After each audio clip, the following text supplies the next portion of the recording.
In a world captivated by criticism, it's easy to overlook the groundbreaking technologies shaping our future. Let's shine a light on innovators who are propelling us forward. As the most active venture capital firm in the US, we have an exceptional view of tech's real-world impact. Join us as we explore, celebrate, and contribute to the stories of those creating tomorrow. Welcome to the Tech Optimist.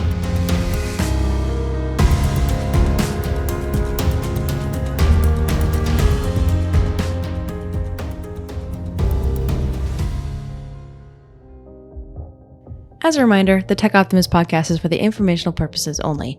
It is not personalized advice, and it is not an offer to buy or sell securities.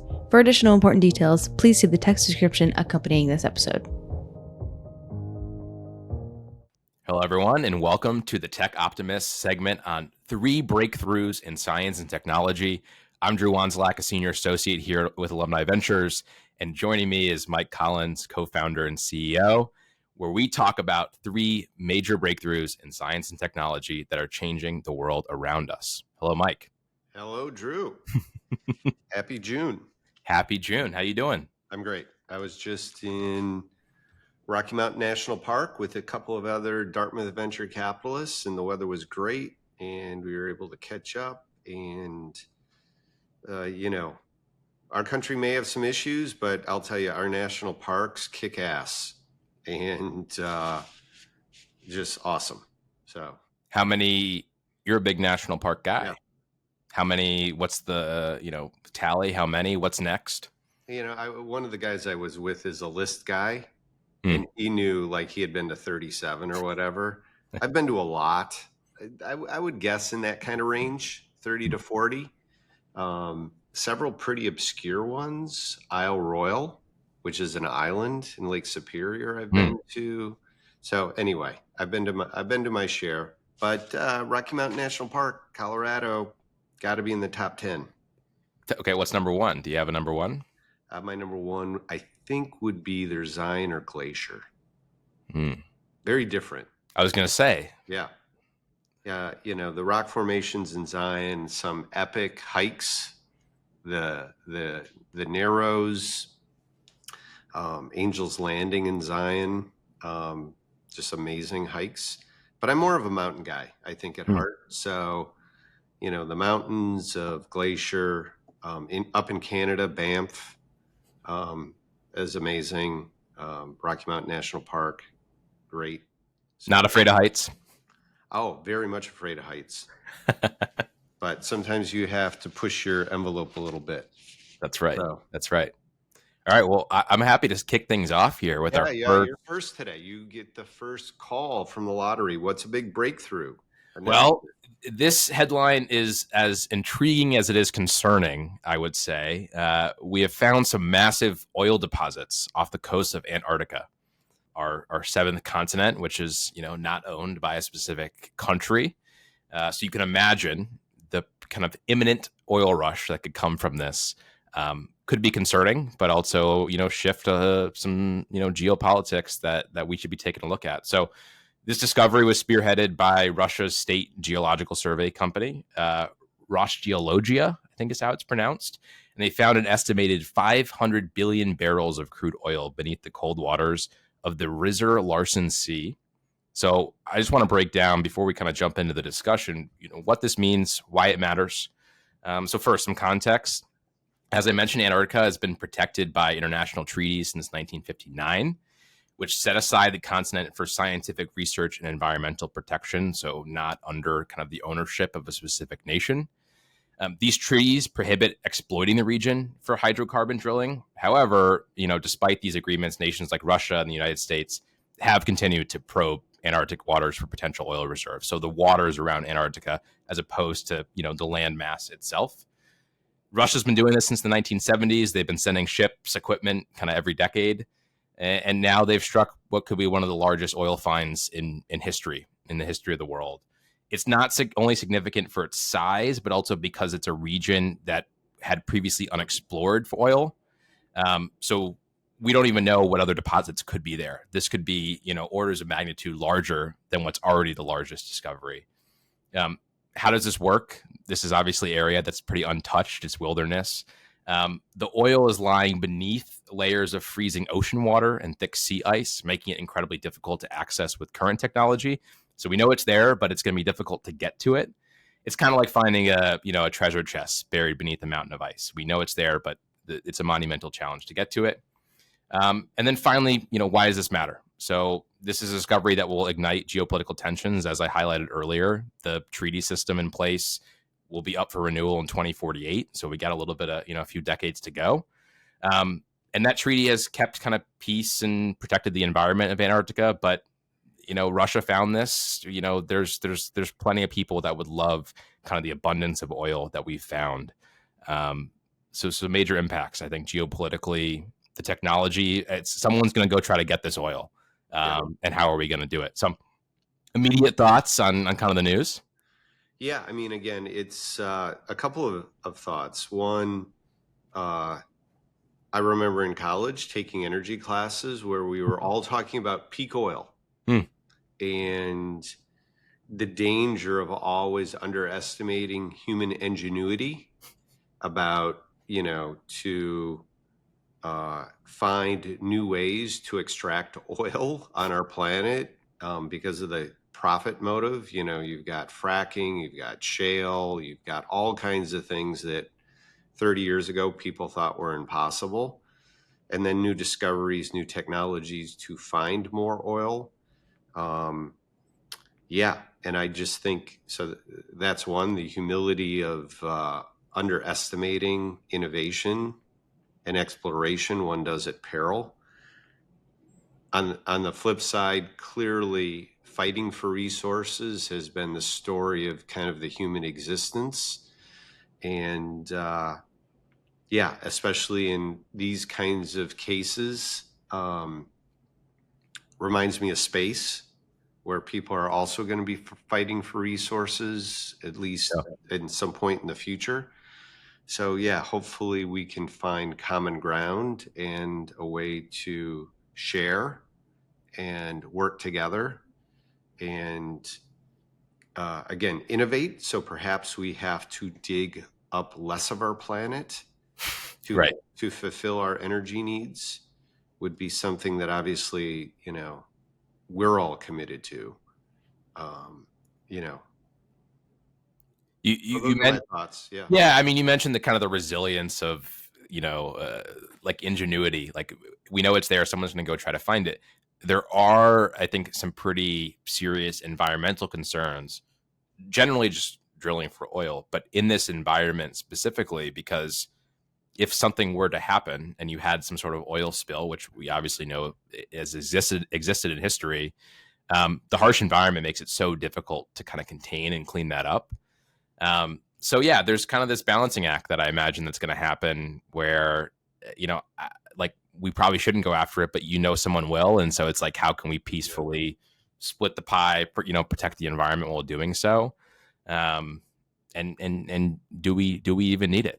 We will see. Well, and then the question is again, the benefits of some alternatives we're looking at. You've talked a lot and looked at a lot, kind of fusion, fission. Yep. These kinds of things have risks, have costs, have environmental impacts. But you start digging in, these sensitive regions of our planet, those comes with costs too. So, I think it's a matter of we have to keep pushing on all fronts. The demand for energy is always going to grow. Yep. And so that's just a given. And so we just need to work on all fronts on all these matters. But it was big news. Big news. Big news. Hey everyone, just taking a quick break so we can tell you about the U.S. Strategic Tech Fund from Alumni Ventures. AV is one of the only VC firms focused on making venture capital accessible to individual investors like you. In fact, AV is one of the most active and best performing VCs in the US, and we co-invest alongside renowned lead investors. With AV's US Strategic Tech Fund, you'd have access to an investment portfolio focused on technologies that are critical to bolstering US national security and economic prosperity. We prioritize 3 key areas: homeland security, cyber AI and digital strategy, and space innovation. By investing in companies innovating in these areas, you can support early-stage ventures and help encourage sustained growth and technological progress in the United States. If you're interested in learning more, visit av.vc/US Strategic Tech. All right, Mike, I think you have our second breakthrough of the week. Yeah, and again, I'm sticking with the AI theme.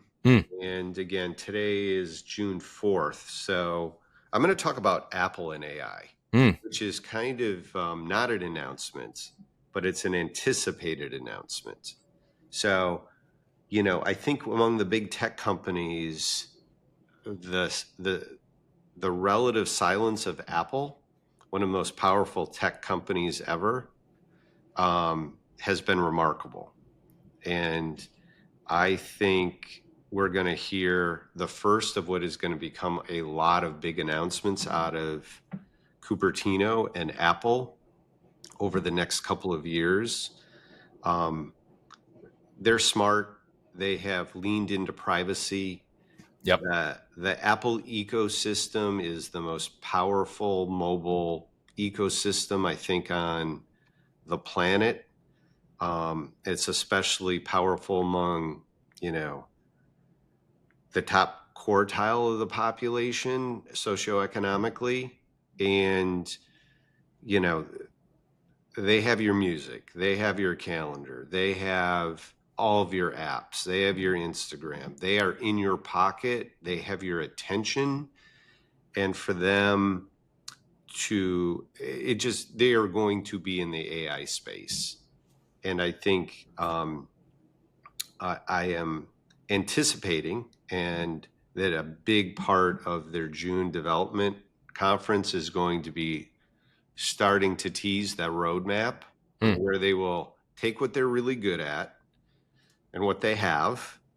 And for them, I think AI is a sustaining technology. So again, going to kind of the Clayton Christensen model of disruptive versus sustaining, I think AI is going to be both. And I think this is going to make Apple even more powerful because they're going to take all the things that you trust them for and you've already given, and they're going to use AI to bring all those things together and amplify them in really, really powerful ways. I also think AI in certain new use cases is going to be incredibly disruptive. I think some places, maybe in healthcare, I think, et cetera, some vertical markets, and we'll have plenty of opportunities to talk about some of those breakthroughs in future episodes. But I would not be betting against Apple to be a major player in this space. They have a reputation of not always being the first to the start line, but when they do it really well. And so, yeah, I think it's going to be Apple, and AI is going to be a big news story for the second half of 2024.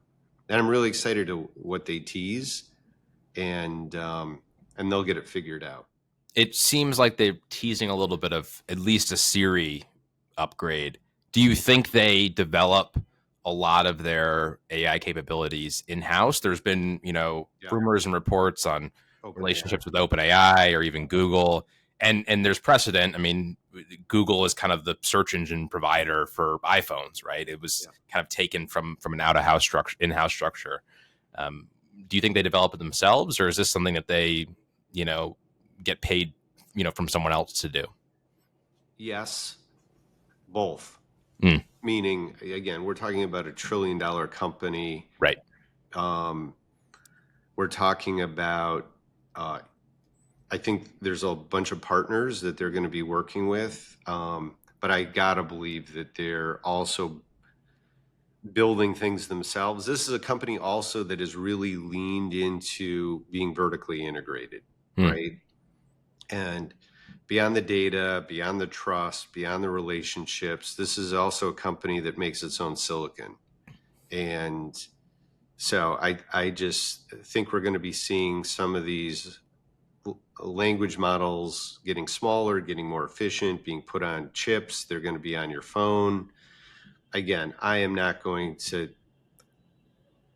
tell you exactly how they're going to execute it. Sure. But I'm going to say they're going to figure it out, and it is going to build on their already powerful branded moat, is my prediction, which is, I think, one of the earliest and most powerful applications for AI is going to be the Apple version of AI as your personal assistant.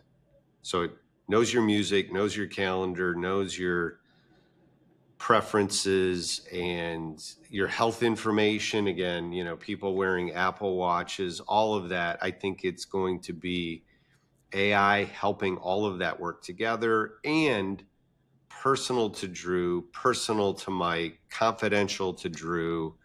You're going to decide how much of this personal information.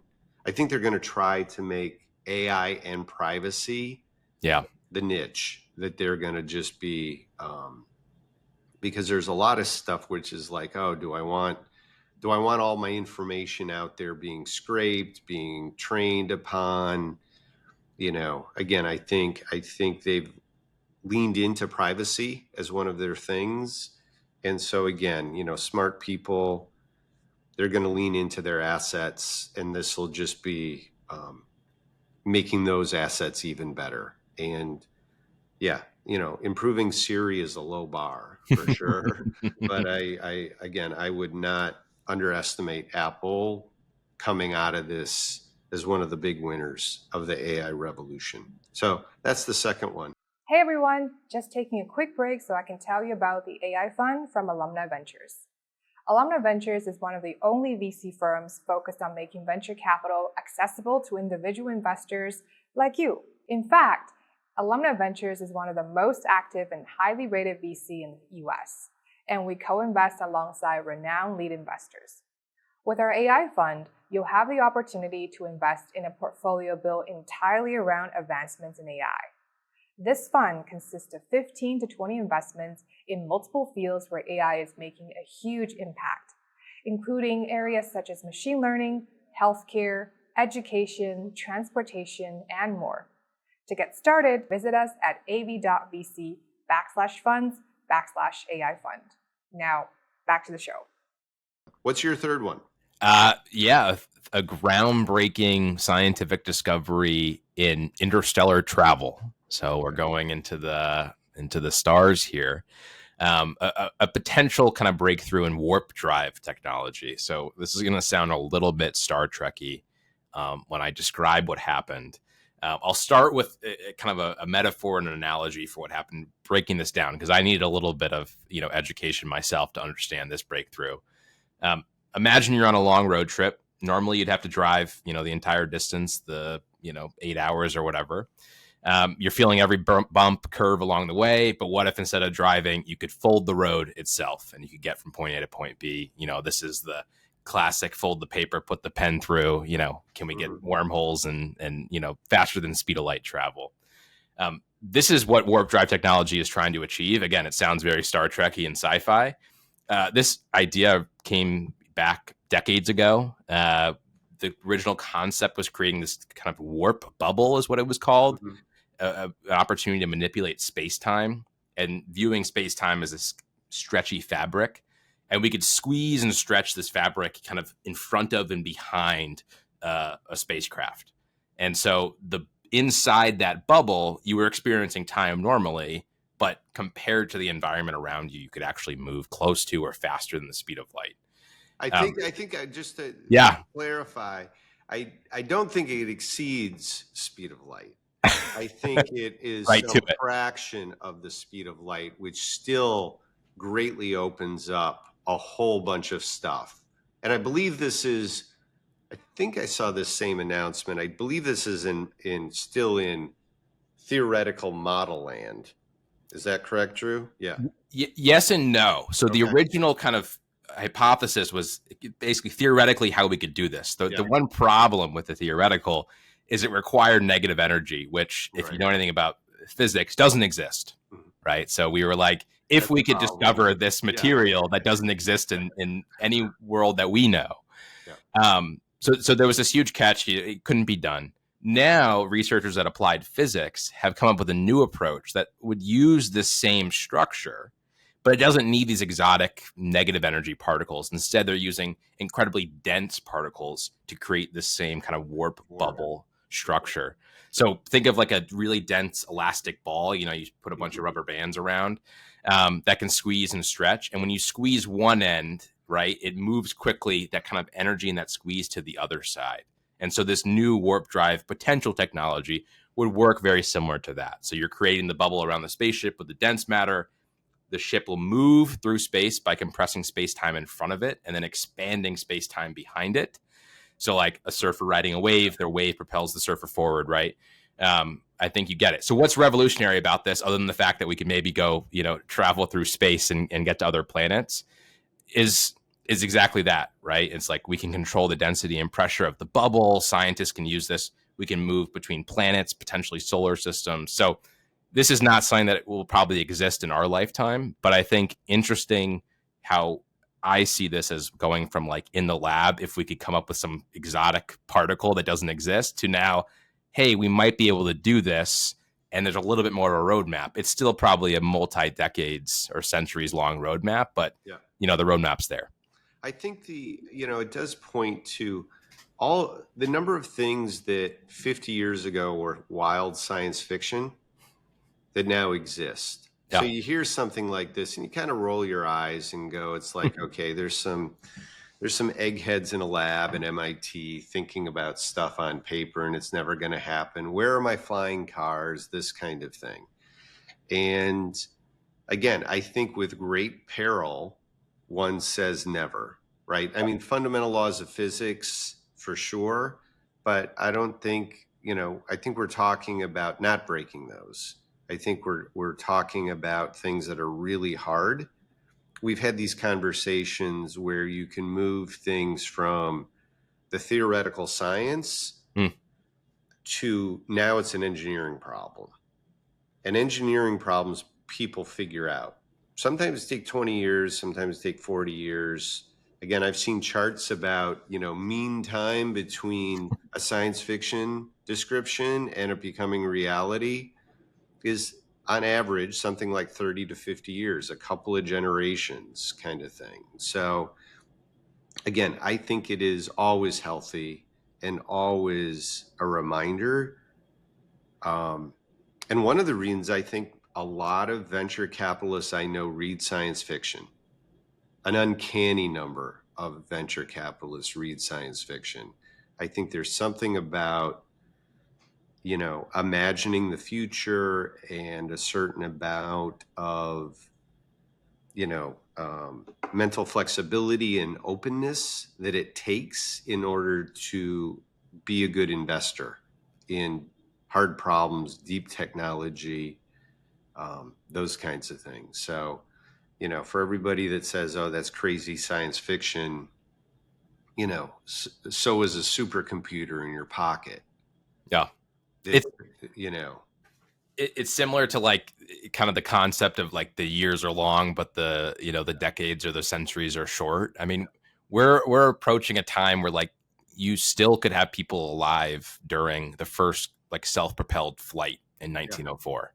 Yeah. And imagine to where we are today. And so it's like over the 10,000 years of human history, at what point did people think it was just totally against any rules of science that you could pack 200 people into a metal tube and get from New York to London in 6 hours. So I think you framed it perfectly. It's like theoretical to now it's an engineering problem. And these things, they can take a lot of time, but it's like sometimes it's not as difficult or as long term as we might think it is. Yeah, and one of our partners, Pete, his grandmother, I believe, was 101 yesterday. Or 103. 103. Yeah. So again, born in, 1921. Yeah. right? And what she has seen in what the world was like in 1921, coming off of World War I, to today, it is science fiction. So again, that's the kind of stuff we love talking about. We'll do it again next week. Thank you, Drew. Thanks, Mike. All right. Have a good one. You too. Thanks again for tuning into the Tech Optimist. If you enjoyed this episode, we'd really appreciate it if you'd give us a rating on whichever podcast app you're using, and remember to subscribe to keep up with each episode. The Tech Optimist welcomes any questions, comments, or segment suggestions, so please email us at info@techoptimist.vc with any of those, and be sure to visit our website at av.vc. As always, keep building.